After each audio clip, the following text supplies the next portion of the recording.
Hi friends, welcome to my channel. இன்னைக்கு நம்ம சேனல்ல ஒரு மட்டன் blood fry தாங்க பார்க்க போறோம். வாங்க போய் எப்படி பண்றதுன்னு பார்க்கலாம். எண்ணெய் காஞ்சிடுச்சு. இப்போ நம்ம கொஞ்சமா கடுகு சேர்த்துக்கிறோம்.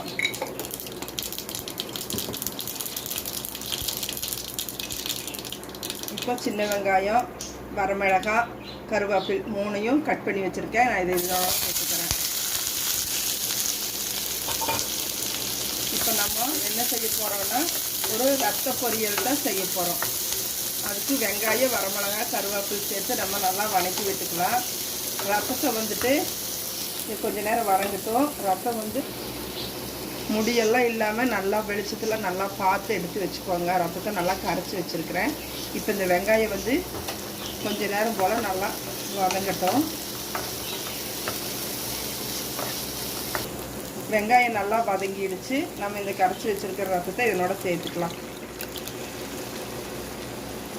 உப்பு வந்து நீங்கள் லாஸ்ட்டாக சேர்த்துங்க. உப்பு சேர்த்த வேண்டாம். இதுலேயே உப்பு சேர்த்து தான் வச்சுருப்பாங்க. அதனால் நல்லாமே முடிச்சுட்டு லாஸ்ட்டாக உப்பு பார்த்துட்டு அப்புறமா சேர்த்துக்கலாம்.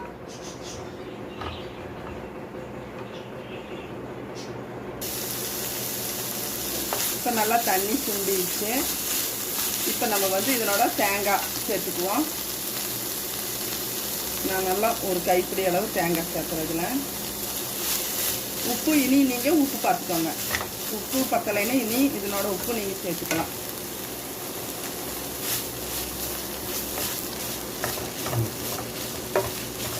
இப்போ நான் கொஞ்சமாக உப்பு சேர்த்துக்கிறேன். உப்பு பத்தலை, அதனால் நான் கொஞ்சமாக உப்பு சேர்த்துக்கிறேன்.